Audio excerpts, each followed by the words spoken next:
Hello students, welcome to rainbow coaching institute. Students, आज हम फिर से 12 क्लास के बहुत ही इंपॉर्टेंट क्वेश्चन निकले करके आए हैं। और ये आप लोग को बता दें कि ये क्वेश्चन जो है 5 नंबर में पूछा जाता है। लेकिन अगर इस स्क्वायर को आप हटा दीजिएगा ना, तो पता है ये 1 नंबर में भी पूछ सकता है और 2 नंबर में भी पूछ सकता है। समझ में आया क्या बोले हैं? जैसे हम ये कह रहे हैं कि जो ये स्क्वायर, जो इस इंटीग्रेशन का क्वेश्चन है 12 क्लास का, अगर इस स्क्वायर को हटा दीजिएगा ना, तो इस क्वेश्चन में कोई दम नहीं है। केवल इस स्क्वायर की वजह से ये क्वेश्चन 5 नंबर का बन जाता है। और इस स्क्वायर को हटा दीजिएगा तो इसका जो मार्क्स है 1 नंबर में पूछेगा या फिर 2 नंबर में पूछेगा। 5 नंबर में पूछ ही नहीं सकता है, क्योंकि बहुत ही ईजी हो जाता है वो, आप जानते हैं। क्योंकि स्क्वायर हटाएंगे, ऊपर को मानेंगे तो नीचे वाला आ जाएगा और आराम से आप 2 लाइन में क्वेश्चन को सॉल्व कर सकते हैं। लेकिन केवल इस स्क्वायर की वजह से ये बहुत ही इंपॉर्टेंट क्वेश्चन हो जाता है। तो चलिए इस देखते हैं कि किस तरह इसको सॉल्व करेंगे और 5 नंबर का क्यों पूछा जाता है और रीज़न क्या है, आखिर में इसमें क्या इसमें डिफ़िकल्टी है या फिर कितना आसान कितना भारी है। चलिए हम देखते हैं, इसको पहले सॉल्व करेंगे उसके बाद से। तो सबसे पहले दिए गए जो इंटीग्रेशन का प्रॉब्लम है 12 क्लास में पूछा भी है बोर्ड एग्जाम में कई बार, तो इसको सबसे पहले हम आई मान लेंगे। दिए गए इंटीग्रेशन को हम आई मान लेंगे। Let I is equal to integration e के पावर 10 इनवर्स एक्स। और एक बात और बता दें, बहुत सारे स्टूडेंट्स जो है बोल रहे थे कि सर बहुत छोटा छोटा दिख रहा है, थोड़ा जूम करने का प्रयास कीजिए। तो हम जूम करने का भी प्रयास किए हैं, आप लोगों के जो भी डिमांड है उसको पूरा करने का प्रयास करेंगे हम। तो चलिए हम इस सवाल को सॉल्व करते हैं आगे। तो जैसा कि हम बोले हैं कि इसको आई मान लेंगे, तो आई इज इक्वल टू क्या हो जाएगा, इंटीग्रेशन ई के power 10 inverse x upon 1 plus x square whole square d x. इसको इक्वेशन फर्स्ट मान लेंगे। फिर से हम क्या करेंगे, जो 10 इनवर्स एक्स है ना उसको कुछ मान लेंगे। Let 10 inverse x is equal to t मान ले रहे हैं, ठीक है। तो जैसे ही टी मानेंगे, अगर दोनों तरफ डिफरेंशिएट करेंगे, क्योंकि जानते हैं सब्स्टिट्यूशन मेथड में जब भी हम प्रतिस्थापन करते हैं तो तुरंत हम उसको क्या करते हैं, डिफरेंशिएट कर देते हैं। तो जैसे ही इसका डिफरेंशिएट करेंगे तो सब लोग जानते हैं 10 इनवर्स एक्स का डिफरेंशिएशन 1 प्लस एक्स स्क्वायर होता है। डी एक्स बराबर क्या हो जाएगा, डी टी। दूसरा बात ये है कि जो कि हम लोग 10 इनवर्स एक्स को क्या माने हैं, टी माने हैं। तो यहाँ से अगर x का वैल्यू फाइंड करेंगे तो x इक्वल टू क्या हो जाएगा स्टूडेंट्स, 10 t हो जाएगा, ठीक है। तो हम x का वैल्यू तो 10 t हो गया। अगर आपसे पूछा जाए कि बताइए 1 प्लस एक्स स्क्वायर का मान क्या होगा, तो 1 प्लस एक्स का मान क्या था, 10 t था ना, तो क्या हो जाएगा 10 स्क्वायर t। तो 1 प्लस एक्स स्क्वायर का जो वैल्यू आएगा वो कितना आएगा स्टूडेंट्स, 1 प्लस एक्स स्क्वायर का जो वैल्यू आएगा 1 प्लस 10 स्क्वायर टी मतलब क्या हो जाएगा, सेक स्क्वायर टी। अब इस सब का मान समीकरण किस में रख देंगे, फर्स्ट इक्वेशन में रख देंगे। नाउ फ्रॉम इक्वेशन फर्स्ट से क्या हो जाएगा, I will be equal to integration e power 10 inverse x. 10 inverse x को हम माने हैं टी, तो ई का पावर क्या हो जाएगा T upon 1 plus x square 2 बार है, तो एक बार क्या हो जाएगा डी एक्स बराबर, उसके जगह पे क्या रख देंगे डी टी, और एक बार बच जाएगा क्योंकि होल स्क्वायर है ना, 1 प्लस एक्स स्क्वायर बच जाएगा, तो उसका भी मान निकाले हुए हैं। जो बच जाएगा इस एक जगह एक सेट, उसके जगह पे क्या लिख देंगे हम, सेक स्क्वायर टी लिख देंगे। इसको एक स्टेप और आगे बढ़ाएंगे तो क्या हो जाएगा ई के पावर टी, और सेक स्क्वायर ऊपर चला जाएगा तो क्या हो जाएगा स्टूडेंट्स, ये हो जाएगा cos square T d T. This implies that I is equal to integration e to the power t और cos square x cos square t। हम एक फार्मूला जानते हैं, एक फार्मूला पढ़ाया गया है, cos 2a बराबर क्या होता है students, 2 cos square a minus 1। अगर यहाँ से हम cos स्क्वायर a का वैल्यू निकालें तो वो आएगा 1 प्लस cos 2a अपॉन 2। ठीक वही फार्मूला यहाँ पे अप्लाई करेंगे और cos स्क्वायर t का वैल्यू रखेंगे तो कितना आ जाएगा, 1 प्लस cos 2t अपॉन 2 हो जाएगा dt। इसको आगे अब हम सॉल्व करेंगे, तो चलिए देखते हैं आगे सॉल्व कैसे किया जाएगा। तो जैसे इसको आगे सॉल्व करेंगे तो ये हो जाएगा i will be equal to 1/2 है, कॉमन बाहर ले लेंगे, बाहर कॉमन ले लेंगे इसको, integration e to the power t, bracket में क्या बचेगा students, 1 plus cos 2t into d t, ठीक है। This implies that I will be equal to 1/2 e से मल्टीप्लाई कीजिए दोनों में, तो क्या हो जाएगा, ये integration e to the power t d t, और जब इसमें मल्टीप्लाई होगा तो ये हो जाएगा, ये बीच में तो प्लस रहेगा, ये हो जाएगा integration e to the power t cos 2t dt। ठीक है, ब्रैकेट बंद हो गया। This implies that I will be equal to 1/2 integration of e to the power t with respect to t, ये हो जाएगा आपका ई के पावर टी, क्योंकि ई के पावर एक्स का इंटीग्रेशन भी ई के पावर एक्स ही होता है, प्लस इसको स्टूडेंट्स हम कोई अलग, क्योंकि इसको अलग तरीका से मतलब इंटीग्रेशन बाय पार्ट से हम इसको सॉल्व करते हैं, इसलिए हम इसको I1 मान ले रहे हैं, क्योंकि I पहले से माने थे, इसको हम क्या मान ले रहे हैं, I1। This is equation number 2।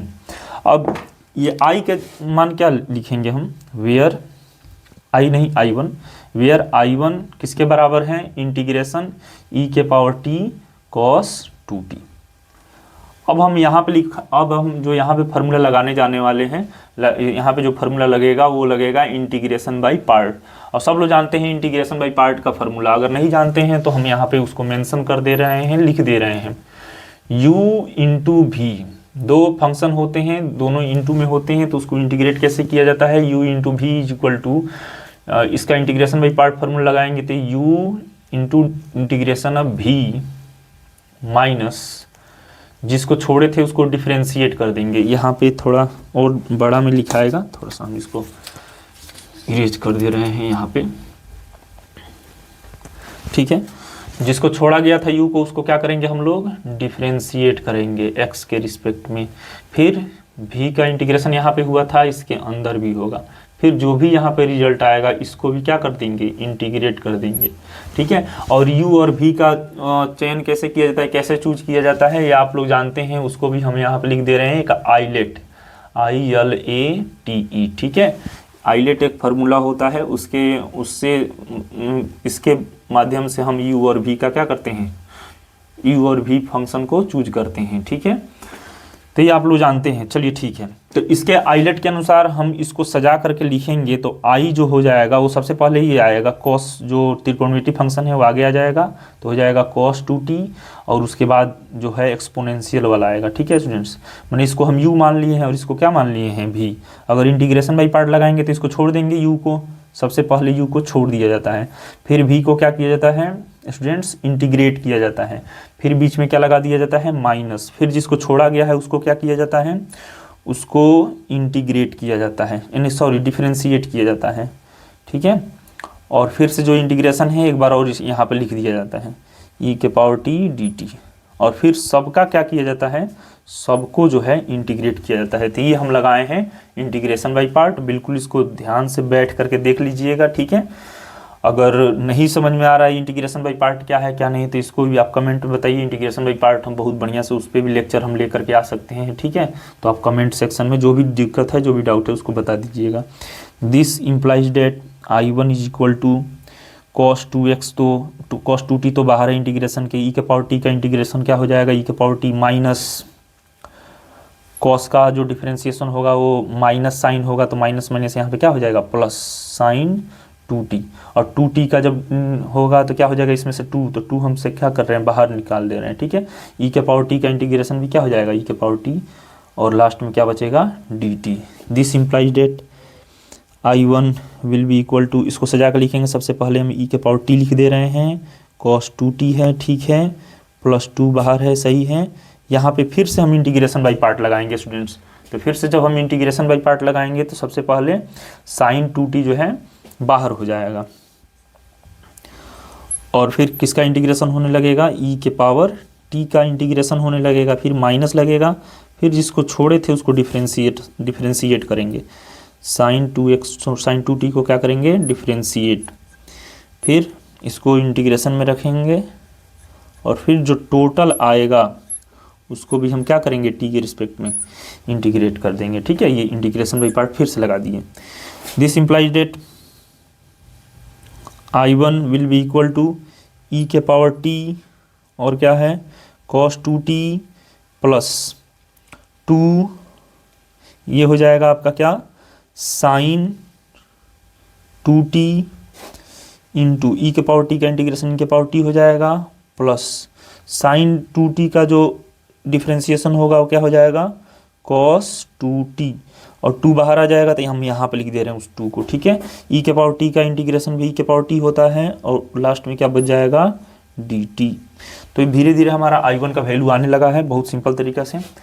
और उसके बाद हम क्या करेंगे, इसको आगे बढ़ाएंगे, I1 का वैल्यू लिखेंगे। तो I1 का वैल्यू आने वाला है आपका, I1 will be equal to क्या हो जाएगा स्टूडेंट्स, ये हो जाएगा आपका e के power t cos 2t plus 2 into, इसको भी सजा के लिख दे रहे हैं, e के power t sine 2t plus 2 into, इसको ध्यान से देखिए, ये लिखा गया है integration cos 2t into e के पावर t dt, और यहाँ पर भी वही है, देख रहे हैं e के पावर t आगे है, यहाँ पे e के पावर t लास्ट में, ये फर्स्ट में है लास्ट में है, लेकिन दोनों इंटीग्रेशन सेम टू सेम एक ही जैसा है। तो हम आराम से जो ये वाला इंटीग्रेशन है ना, इसके जगह पे हम क्या लिख सकते हैं, I1 लिख सकते हैं। तो हो जाएगा 2I1, दिस इम्प्लाइज डेट ये हो जाएगा I1 is equal to e के power t cos 2t plus 2 e के power t sine 2t plus 2 दूना कितना हो जाएगा, 2 में 2 से मल्टीप्लाई होगा तो हो जाएगा 4I1, ठीक है स्टूडेंट्स। और यहाँ पे माइनस होगा स्टूडेंट्स, हम प्लस लिख दिए हैं गलती से यहाँ पे, साइन का तो मान लीजिए प्लस है ना, कॉस होगा, अगर माइनस कॉस होता तब माइनस माइनस क्या हो जाता, प्लस हो जाता। यहाँ पे माइनस का माइनस ही रहेगा, यहाँ पे भी सॉरी ये नहीं है, यहाँ पे है, यहाँ पे माइनस है माइनस ही रहेगा, ठीक है। और कहाँ चला गया, यहाँ पे भी क्या रहेगा, प्लस नहीं रहेगा, यहाँ पे भी आपका माइनस, थोड़ा गलती हो गया यहाँ पे, इसे मिटा दे रहे हैं, सबसे बढ़िया रहेगा, यहाँ पे माइनस रहेगा, ठीक। तो माइनस 4I1 हो जाएगा, ये एक प्लस I1 हो जाएगा, सब मिला के 5I1 इक्वल टू, यहाँ पे देखिए दोनों में क्या कॉमन है, e के पावर t कॉमन है स्टूडेंट्स, तो यहाँ पे क्या बचेगा cos 2t plus 2 sine 2t, ये है I1। अगर I1 का वैल्यू निकालें तो I1 will be equal to 1/5, ठीक है, e के power t cos 2t plus 2 sine 2t, ठीक है स्टूडेंट्स। अब इस I1 का मान हम कहाँ रख देंगे कि I का वैल्यू आएगा, हमको I का वैल्यू निकालना था ना, यही ना I है समीकरण फर्स्ट, देखिए इसी इंटीग्रेशन का वैल्यू निकालना है। तो I1 का जरूरत किस में है, इक्वेशन नंबर सेकेंड में, तो हम यहाँ पे लिख देंगे, इसको मान लेंगे, हम सेकेंड तक माने थे ना, इसको हम थर्ड मान ले रहे हैं, लिख दे रहे हैं from equation second and third, ठीक है, सेकेंड वी गेट, ठीक है, सेकेंड और थर्ड को हम एक में कंबाइन कर दे रहे हैं, तो I इक्वल टू क्या आएगा, I इक्वल टू आएगा 1/2 है अपने जगह पे, e के पावर t है, e के पावर t, ठीक है, प्लस I1 का वैल्यू हम लोग निकाले हैं 1/5 e के power t into cos 2t plus 2 sine 2t, ठीक है स्टूडेंट्स, ये रहा हमारा आंसर। अब इसी को हम बढ़िया से क्या कर देंगे, बढ़िया से इस आंसर को लिख देंगे। I इक्वल टू कैसे बढ़िया से लिखेंगे, जैसे देखिए यहाँ पे दोनों में e के पावर t है ना, तो e के पावर t हम कॉमन निकाल लेंगे, जैसे ही कॉमन निकाल लेंगे यहाँ पे क्या बचेगा 1, यहाँ पे क्या बचेगा 1/5, ठीक है। और उसके बाद यहाँ पे हम बढ़िया से लिखेंगे 2, और t का वैल्यू क्या है, t का वैल्यू, क्योंकि क्वेश्चन में तो t दिया नहीं है, क्वेश्चन में क्या दिया है, क्वेश्चन में आपका दिया है x का मान दिया है, केवल x, t तो हम अपने मन से माने थे ना, तो t को वापस हम हटा देंगे, x के रूप से x के फॉर्म में लिख देंगे। तो t की जगह पे हम क्या लिखेंगे, जहाँ जहाँ t है वहाँ tan इनवर्स x लिख देंगे, तो हो जाएगा 2 पहले से था tan inverse x plus 2 sine 2, यहाँ पे भी क्या हो जाएगा स्टूडेंट्स tan इनवर्स x। एक चीज और, इसमें हम क्या जोड़ देंगे, प्लस का c जोड़ देंगे, because this is not a definite integration, this is indefinite integration, because there is no limit. अगर यहाँ पे लिमिट दिया रहता तो डिफिनिट हो जाता, हमको c का कोई ज़रूरत नहीं रहता, लेकिन चूंकि ये जो है आपका इनडिफिनिट इंटीग्रेशन है, इसीलिए हमको कोई ना कोई आर्बिट्रेरी कांस्टेंट क्या करना पड़ेगा, लास्ट में ऐड करना पड़ेगा, तो हम ऐड कर दिए, ठीक है स्टूडेंट्स। तो ये रहा आपका क्वेश्चन और उसका आंसर, ठीक है, ये उसका आंसर है। तो इसको आप लोग बढ़िया से लिख लीजिए, बहुत ही ज़्यादा इम्पोर्टेंट है आपके एग्ज़ाम के लिए, ठीक है। और इसको अच्छा समझ लीजिए। अगर किसी प्रकार का कोई दिक्कत है कमेंट सेक्शन में कमेंट कीजिए और उसका समाधान ज़रूर किया जाएगा। तो आप लोग इतना देर तक हमारे वीडियो को देखें, जुड़े रहें, उसके लिए बहुत बहुत धन्यवाद। Thank you for watching my video. Thank you so much.